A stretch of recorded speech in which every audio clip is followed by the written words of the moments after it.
Y ahora vamos a entrar en el capítulo de la ciberdefensa, que se acuerdan que habíamos empezado el módulo con las definiciones y habíamos hecho la distinción entre la ciberseguridad y la ciberdefensa.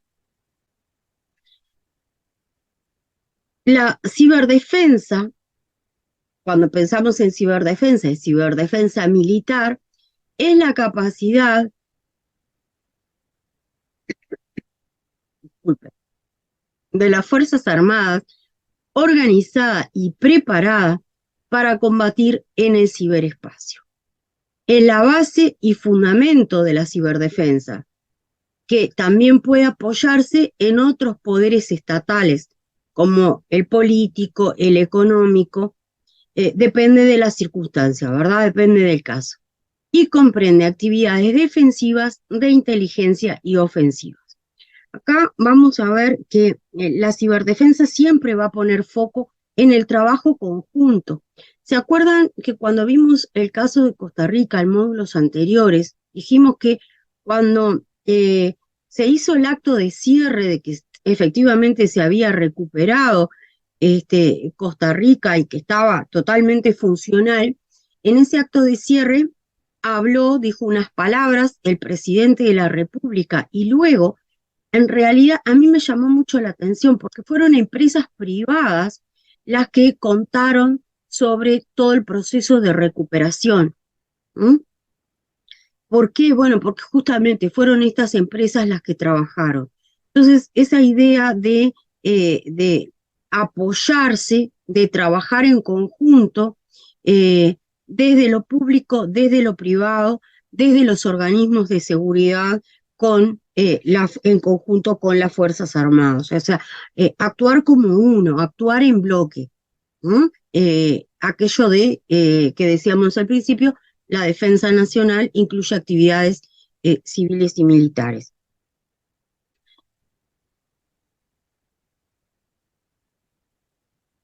Cuando se habla de ciberdefensa, hay un montón de actividades asociadas. La primera, sin lugar a dudas, es la ciberseguridad. Es la base, la ciberseguridad, tener sistemas seguros está en la base. Las ciberoperaciones, las operaciones sobre redes TIC, las operaciones de información, la guerra electrónica, las operaciones psicológicas y la comunicación estratégica. Todos estos son aspectos que están vinculados de alguna forma a la ciberdefensa.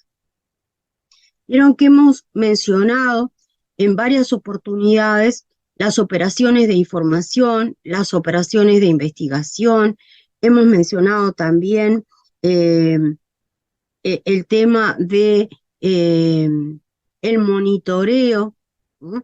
Y esto hace actividades de inteligencia, por eso en el módulo que viene vamos a ver nuestro sistema de inteligencia, porque para enfrentar la ciberdefensa necesariamente tenemos que manejar, estamos hablando de información, ¿verdad? Necesitamos manejar nuestro sistema de inteligencia estratégica.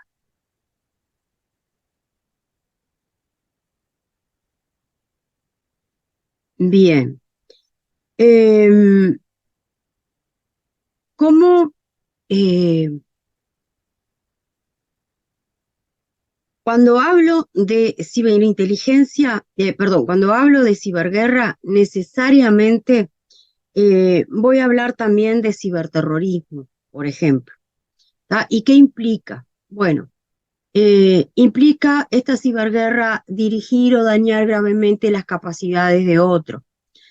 ¿Qué implica? Bueno, puedo sustraer información, puedo alterar bases de datos, puedo destruir sistemas de comunicación, todo lo que hemos estado viendo durante el módulo sobre lo que implica dañar a los activos críticos o a las infraestructuras críticas.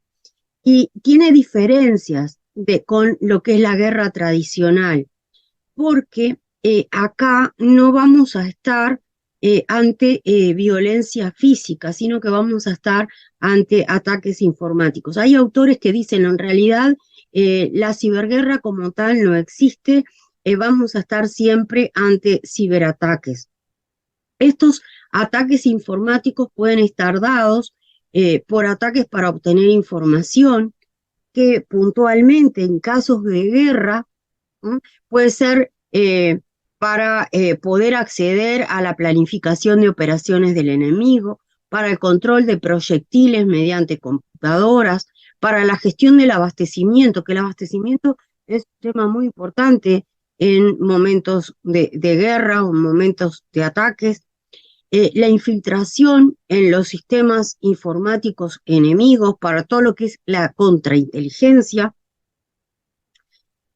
Y acá vamos a ver también, y está vinculado a todo el tema de las armas autónomas, porque la ciberguerra sería como en realidad sería como un primer estado de lo que puede ser una guerra.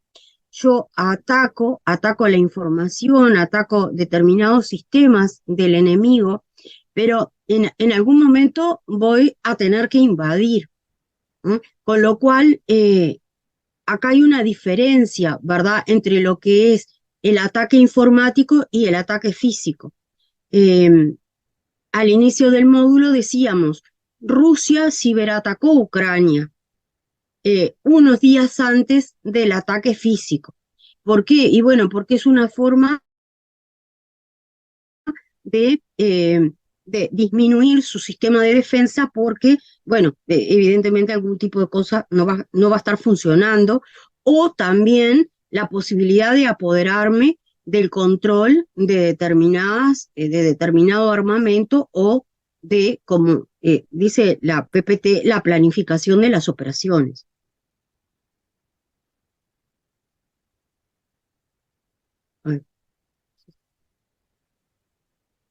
Ciberterrorismo.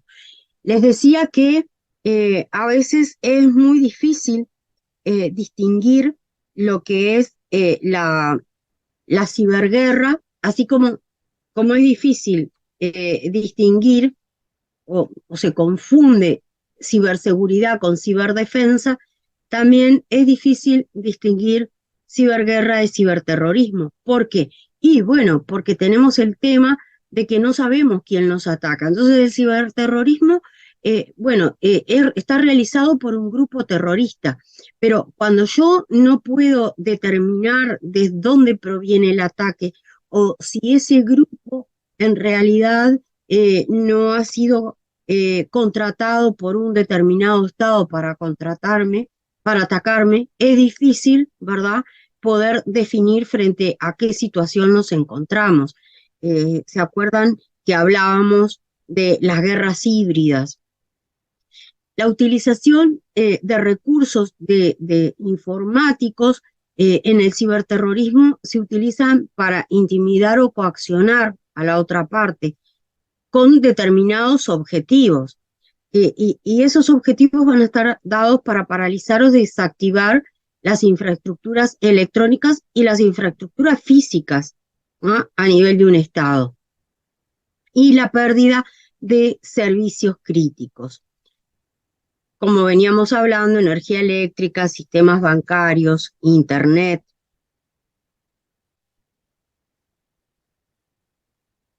CAMS dice que la ciberseguridad viene siendo tratada de manera apropiada por AGESIC, que lo que no está resuelto en nuestro país es la ciberdefensa a nivel militar.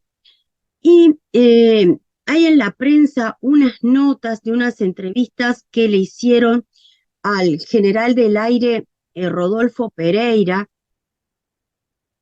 que es quien está a cargo del SMADE, que él dice que se realizan ejercicios conjuntos, hablando de todo el tema de capacitación. ¿Qué hace capacitación en el tema ciberdefensa? Y dice, bueno, y tiene actividad conjunta con Estados Unidos, y eso es lo que le pregunta al periodista. Y él responde que se realizan ejercicios conjuntos con Estados Unidos en los que no solo es el Ministerio de Defensa, sino que se incluyen actores nacionales como AGESIC, como el Ministerio del Interior, como el Ministerio de Relaciones Exteriores. Y acá va a aparecer lo que va a estar dando también nuestro sistema de inteligencia. Nuestro sistema de inteligencia tiene como coordinadora la Secretaría de Inteligencia Estratégica y va a trabajar con 4 ministerios, con el Ministerio de Defensa, con el Ministerio del Interior, con el Ministerio de Economía y con el Ministerio de Relaciones Exteriores, que son los 4 ministerios que son críticos en todo lo que es análisis de inteligencia en nuestro país, desde sus diferentes especialidades. Y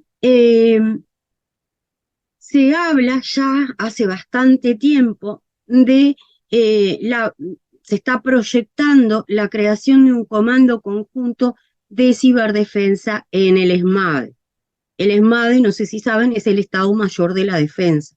Es un coordinador y asesor de las Fuerzas Armadas en general.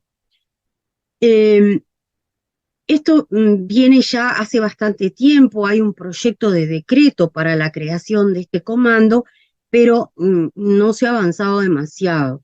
La verdad es que viene bastante demorado. El ejército sí posee una unidad de ciberdefensa que incluye al DCCIRT. Es como en este momento formalmente es lo único que tenemos en materia de ciberdefensa.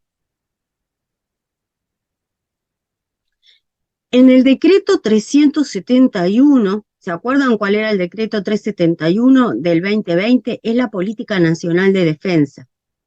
En el punto 13.3 se establece que desde el Ministerio de Defensa Nacional se avanzará en la creación de un comando conjunto de ciberdefensa para dotar a las Fuerzas Armadas de nuevas capacidades de disuasión conjunta y sectorial en el dominio ciberespacial.